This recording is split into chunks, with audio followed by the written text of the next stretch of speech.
Hello, my fellow creator. I am super excited for you to join my online masterclass. I want to share with you the process of creating this jewelry product photo from my recent series, The Vulnerability of Being in Love, featuring August Jewelry. In this masterclass, I just want to let you in on my creative process. This is a suggestion. I'm not saying that this is how it should be done step by step. No, take this masterclass as a suggestion or as an inspiration. So let's dive deep into that. I'm in a very good mood today, or maybe it's just matcha. The first step to create a product photo is to come up with an idea for it. There are a couple of ways to do it. The first one is to just go on Pinterest or on Instagram and find some image and then try to recreate it. But this approach is still lacking a very big part that has the potential to grow a brand, our direction. This approach involves telling a story. My project, The Vulnerability of Being in Love, is an example of such story. And our direction for product photography is something that I'm teaching in my new online course in more detail, and I will invite you to sign up to my online course at the end of this masterclass, so stay tuned for that. So when you have a story to tell, it becomes so much easier to look for inspiration on Pinterest or on Instagram. It becomes easier to make creative decisions on what kind of elements you are going to include in this product photo. My idea, I'll give you a call, is the third concept in the series, and I wanted to depict that one very anxious afternoon when you just didn't know what to do with yourself. You just went on a date with this person, you just had sex with them, you just showed the real you to them, and now you're wondering, was it worth it? I want this image to encompass anxiety. And there are so many ways to portray this in different styles with different elements, but because I had that direction for the whole project, I knew exactly what I need. So it was easier for me to go on Pinterest and start looking for the elements. I've made this sheet for myself. I wanted to create an image, like a reconstruction from the memory of someone. It's not exact, it's emotionally altered. Some things are forgotten, some things are remembered more prominently than others, and I wanted to include that in my idea, and that's why I've chosen the props that I've chosen and the color palette that I've chosen, and next we can talk about props. Okay, so now let me introduce you to my collection of props for this concept. I'm gonna walk you through each of the objects. I have been carefully curating and selecting the items for this idea, and I'm very excited about them. First of all, I found this yellow cup with a black saucer, and yellow is the color of this brand, so it's kind of perfect. I also got a white saucer just in case, an ashtray with some cigarettes, because I want to convey the feeling of anxiety through this photo. And when my main character is anxious, they're thinking about chain smoking cigarettes. It's like you're sitting and you're waiting for that call and you're drinking coffee, you can't finish it, you go make more, and then you get tired and bored, so you go outside, you buy some coffee to go, you get some cigarettes on the way, they give you a receipt, then you buy it with this $100 bill. This is a very expensive prop, by the way. There is some chewing gum, not to have such a stinking breath after smoking so much. I called this concept I'll give you a call, so it only made sense to get a phone. And I decided to go with this flip phone, not because I'm creating this project about some people in the past, but because I'm creating this project about people who are passionate about vintage stuff and thrifting, and maybe the main character was too involved into the social media. They got sick of it. They need a detox, so they went and bought themselves a dumb phone.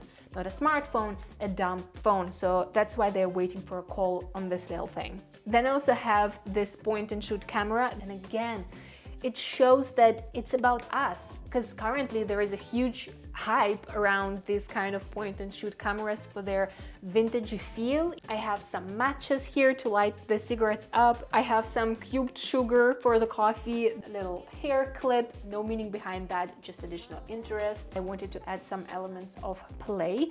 Another thing I wanted to add to further convey the feeling of anxiety is this burnt toast that almost caused a fire in my friend's apartment when I was making it in her toaster.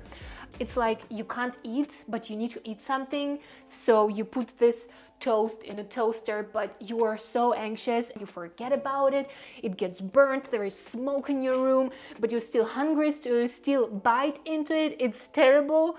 Did I already show you this? This is the serving tray, and I've seen quite a few photos on Pinterest with trays like that, and I thought they look very interesting, so I got one for this idea as well. All right, I think I showed you everything. Let's talk about styling now. I'm gonna style my scene on this white foam core board that I got from a hardware store, so that I can easily rotate it or move it if needed. There are a couple of directions for styling that I could go with. I could gather all of the props together in a cluster, in a little messy pile, or I could spread it out, make it a little bit more realistic, like a little spread on a coffee table. Initially, I wanted to use this kind of plexiglass material to imitate a coffee table. For some reason, this is more anxious to me. I'm gonna use this tray to gather all of the pieces together, and then I just need to play with them.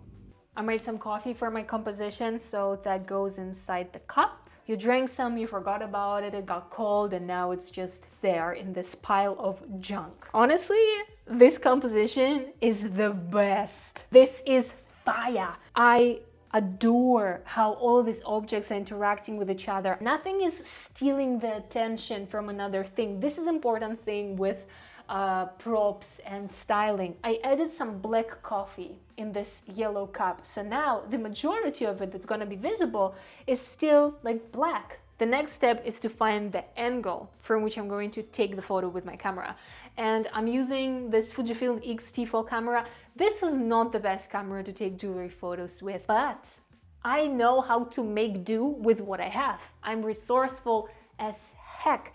I know how to get the maximum out of this baby, and you should do the same for your camera. I'm gonna take some photos with the camera, but I also take a couple of photos with my iPhone so we can see the difference in between the quality, to prove the point that even with an iPhone you can take amazing high quality photos.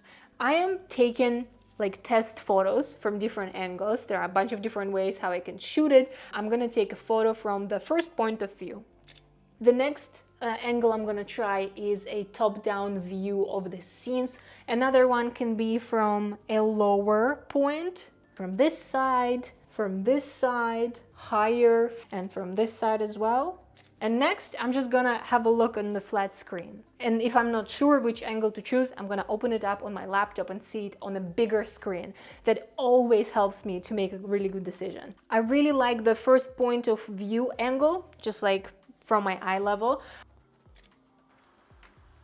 I set up my camera, and this is the first angle that I'm shooting. I'm going to be placing this locket earring with a no on the front of it in the middle of this point and shoot camera screen, because this camera screen creates a really nice frame for the product, so it's not going to get lost in the scene. And to hold it in place, I'm going to use some dental wax. And then there is a ring. I'll also fix it up with a little bit of the wax. Okay, the next thing is to light up this scene. I just want to show you how the jewelry pieces look right now. You can see me reflected in them, you can see the window, the ceiling, the walls. My goal is to light them up in such a way that there is a minimum amount of clutter and stuff. And this is how I'm going to achieve it, using my very simple lighting setup. I have a couple of these lights. These are not professional. This is not the type of lights you would find in a professional photo studio. I have my Godox SL60W as a more powerful light source, so I can use that as well. I took this light off from its base, and now I'm going to look in the camera while maneuvering it around the jewelry to see what kind of a light reflection it creates. And when I'm happy with what I see, I will set it up in that place. Okay, let me show this to you up close. This is actually how the photo looks like, but I'm trying to see the reflection very closely.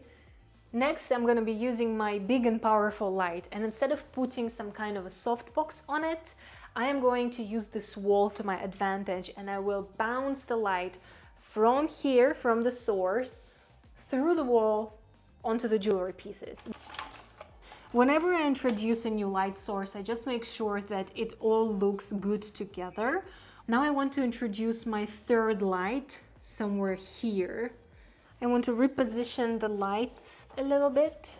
Okay, check this out. This is my lighting setup. I have one softbox over here, another one over here. I have the continuous light from the wall on the scene.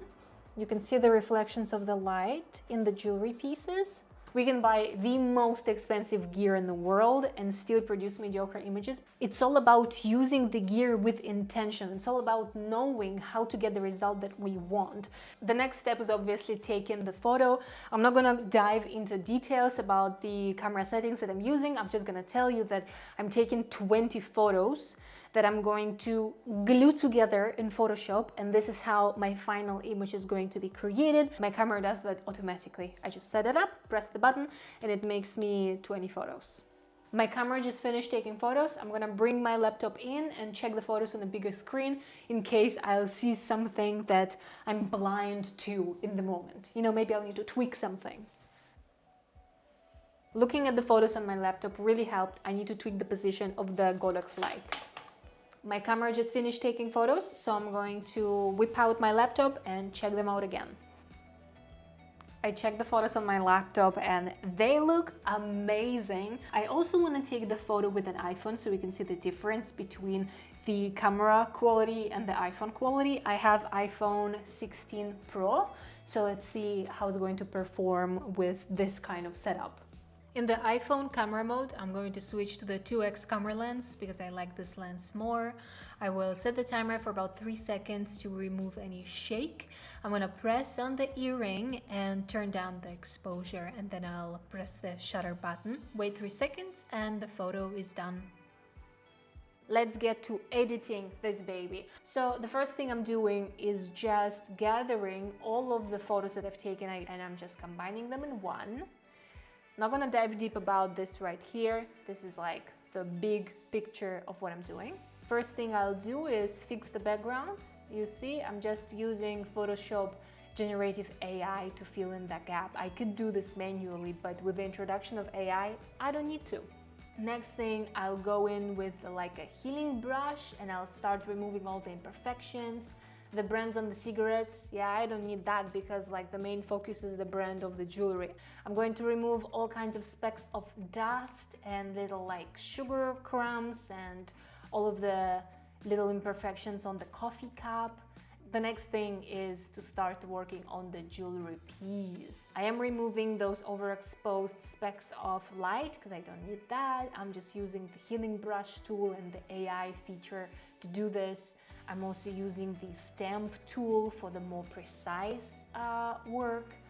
And this process is very artistic, like there is no right or wrong way to do this. It's just knowing how to use different tools and experimenting with things and seeing what works best. And it is a very tedious process, okay? Editing pictures like this like starts from an hour. I'm moving on to the ring now, and this is a little bit more difficult, but still very doable. I'm just using the combination of the lasso tool, the pen tool, stamp tool, healing brush tool. Like there is a very limited amount of tools that I actually need to edit the photo, and it's knowing how to professionally use them and having an eye for this thing what makes the final result look professional and high quality. That's all there it is, and that comes with knowing the right techniques, experimenting, and just practice. You know, like practice, practice, practice, practice, practice, and practice and more practice.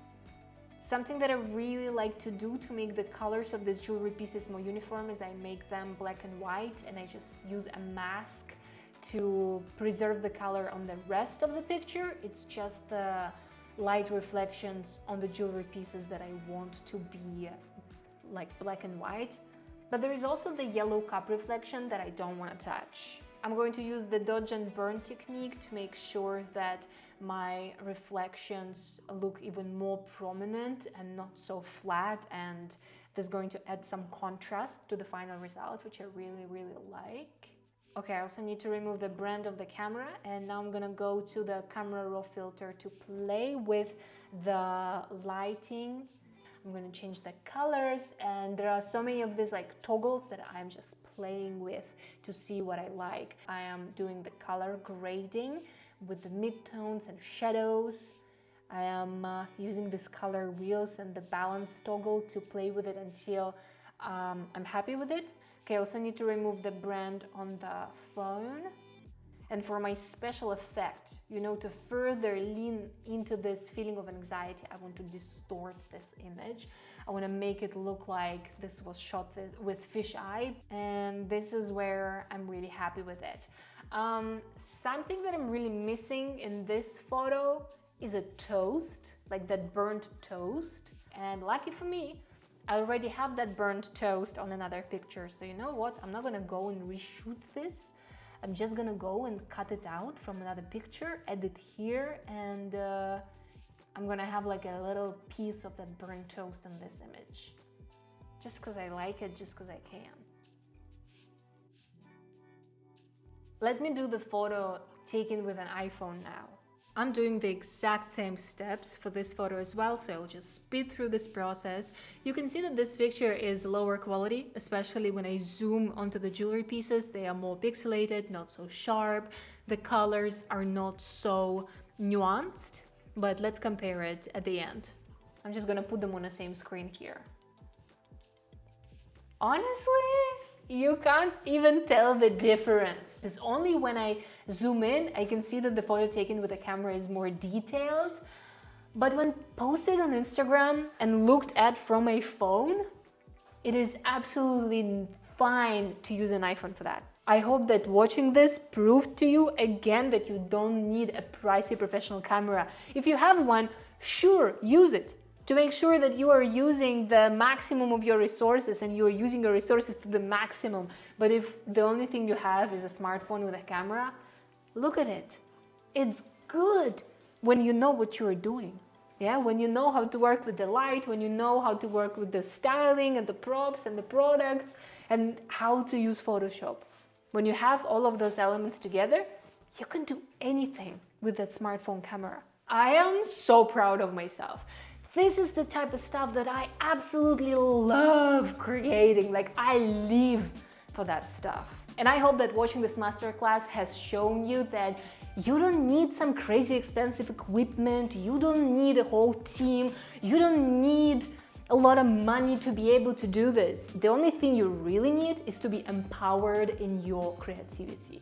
And this is exactly what my new jewelry photography course, Create with Confidence, is teaching. Not only will this course give you the tools to create original product photos for your brand or for your clients, but also it will kick you in the butt in the right direction, okay? This is the time to sign up for the course. Do it now. You can learn more about the course down below. In this course, we're gonna focus on 3 things that I am really good at. Art direction, getting the maximum out of what I have, and Photoshop skills. These 3 things have gotten me very far in life, and I am excited to share this with you. I'm creating this course.